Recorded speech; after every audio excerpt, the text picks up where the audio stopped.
All right, question number 1. What boundaries did you put in place to stay pure as a couple?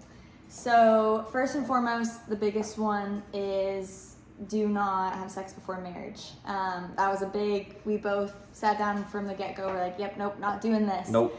And that also includes all of the forms of sex. There's vaginal, anal, oral, all of those, no. So we made it very clear that we were not going to do that. No, not at all. And then a step further from that, we both said we're not going to sleep together. So we even knew some people that maybe they were not having sex together before marriage, but they would like have sleepovers or stay in the same bed together. We did not do that. We said we're not going to sleep in the same bed. That just makes things hard. It'll just lead to things that you don't want it to lead to. Yep. You know, even taking naps together, like we did that several times on the couch, even downstairs, and it's tempting. So you got to know your limits. Yeah, but a big thing with that is to, like, if you're napping on the couch, you're in a public space. If you're taking a nap in bed, it's real easy to push the boundaries. So we said no to sleeping together. Again, like you said, that just opens doors, makes it super easy. Another great one to take a step further is just keeping the door open at all times if you are in the bedroom. And then also not staying together if you're in a relationship super late past a certain amount of time. I mean, really, if you're in bed watching a movie till 3 a.m., like that just can make it so easy for boundaries to get crossed. And so I'd recommend not doing that. One thing I would say is for boundaries, if you're not comfortable in doing it in public or in front of your parents, then don't do it at all. That's a good test. Some of you guys are crazy. You're like, I don't care what I do in public. I don't care what I do in front of my parents. You need counseling if that's the case. But in all seriousness, typically what, you see the couples in public, occasional kisses, hugging, maybe a bit longer kiss here and there, but nothing like pre-sex, nothing post-sex. You don't want to do anything that's just really intense and steamy, because that's not how we're designed to live prior to marriage, right? Right. And then the only other one I'd say too that we did as a boundary is no physical touching, no clothes off, keep your hands above the clothes, and don't even touch in places that would be private. So keep your hands to yourself, keep your hands together. This is what you can do right there. Where you can see them. Yeah, where you can see them. All right, question 2. How long did you date before getting married? Boys, I don't know this one. I'm just playing. We dated for 3.5 years, almost 4 years. It was a long time, but honestly, I'd say that was a perfect amount of time, and that's the amount of time that I recommend to all my friends and some of her friends is 3 years is a golden number. It gives you plenty of time to really learn that person. And then kind of off-topic advice, but I always taught myself to date to marry. I think a lot of the culture just tells you to go around and just figure and find out what you like, but that's not what we're supposed to do as believers, So you date to marry, but in order to do that, you got to thoroughly know the person that you'd like to marry and spend the rest of your life with. And you can't really do that in a 6-month time period. And I would argue even a year is hard. Mm-hmm. So I would say, a good margin is 3 to 5 years. If you go above that, that's a long time. Yeah, God bless your soul, because that is very difficult. But yeah, I'd say 3 years, golden number.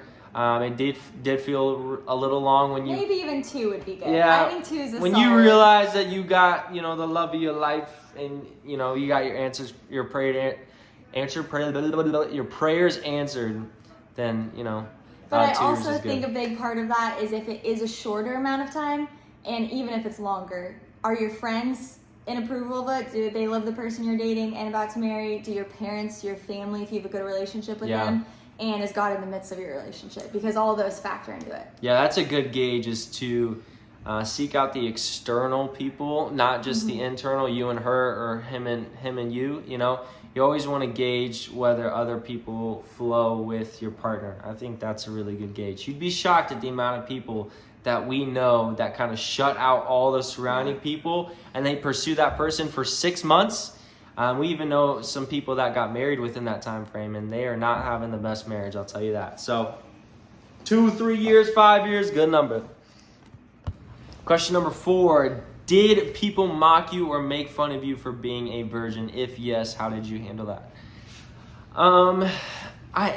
This is just my experience. Maybe you can speak differently, but I didn't get mocked or teased too much for being a virgin.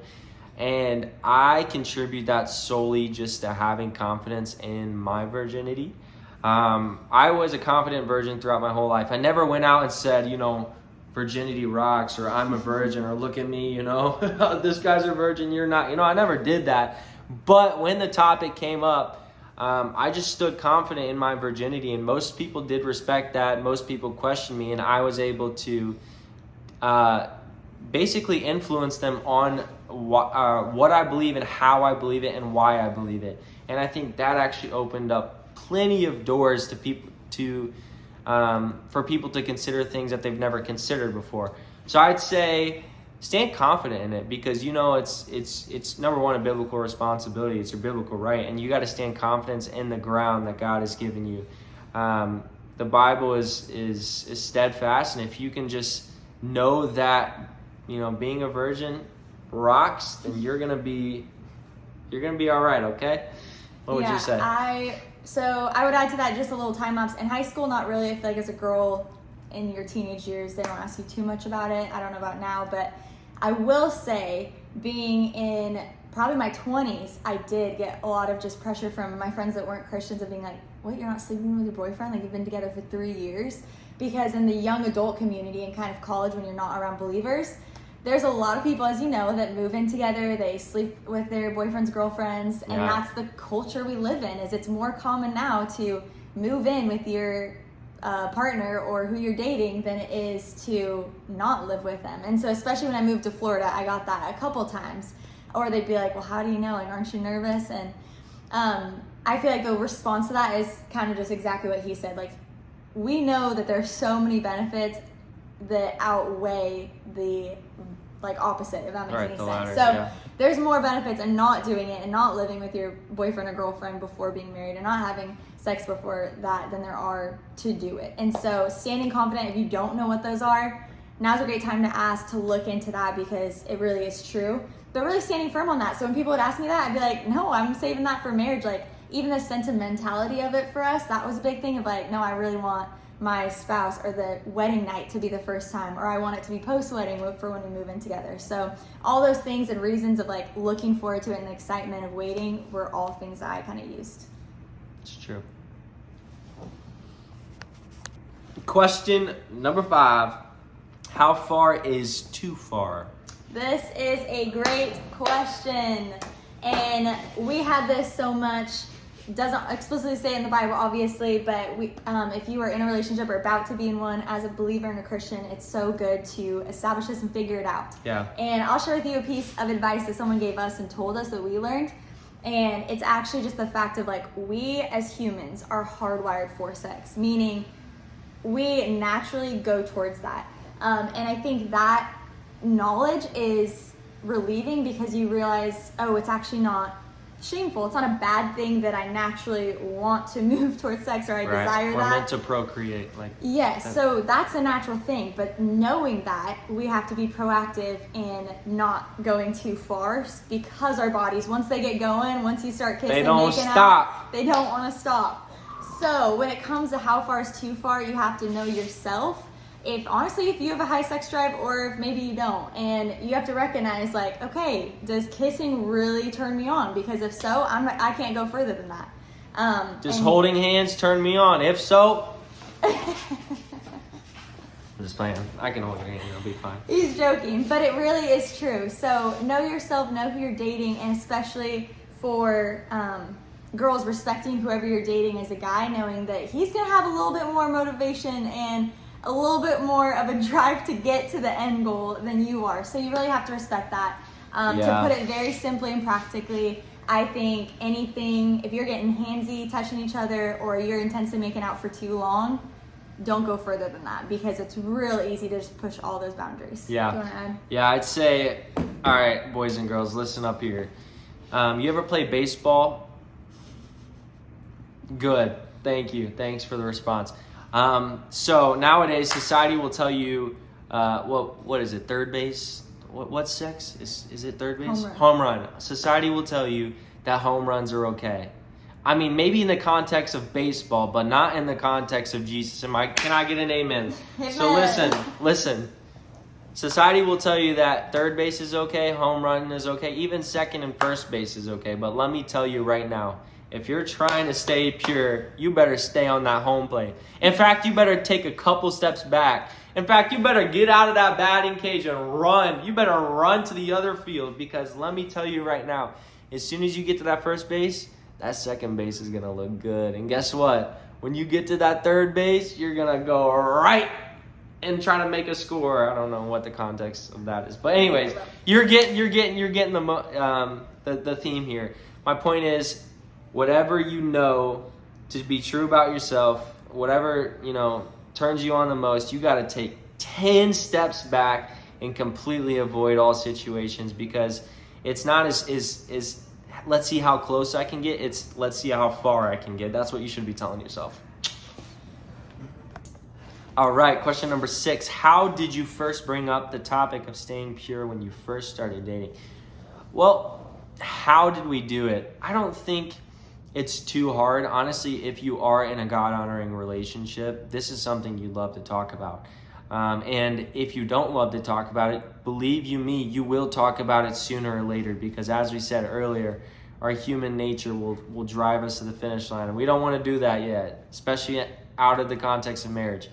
But don't wait. Yeah, Don't wait to have those something happens to have a conversation of like, oh, we should probably set some boundaries. Yeah, don't wait till something happens. It's very mature to, as soon as you get in a relationship, be the person that starts the conversation and be like, hey, what's comfortable for you, what's comfortable for me, but let's try to be biblically sound and avoid all of these things, X, Y, and Z. And in fact, let's take steps back. Let's try to honor each other.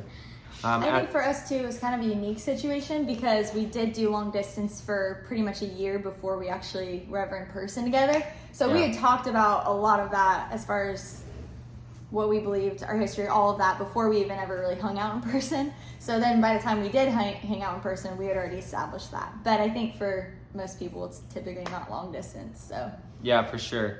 I just say, like I just said earlier, I'd encourage you to have the conversation as soon as possible, because the sooner you can get on top of it, the sooner that'll save you from distress and anger and all of the above. Because anytime you go down a road that, especially you've never been down before, there's no going back. There's forgiveness, but I'm telling you, those burdens will be on you. There will be shame, and that takes sometimes years to get over. So have that conversation as soon as possible. And if that person is not receptive, it's a red flag, ladies and gents. Mm-hmm. So definitely start with that conversation. Just be mature about it. Let them know your intentions. Let them know that you love Jesus and that virginity rocks. You know what I'm saying? But yeah, stay safe out there. Thanks, guys.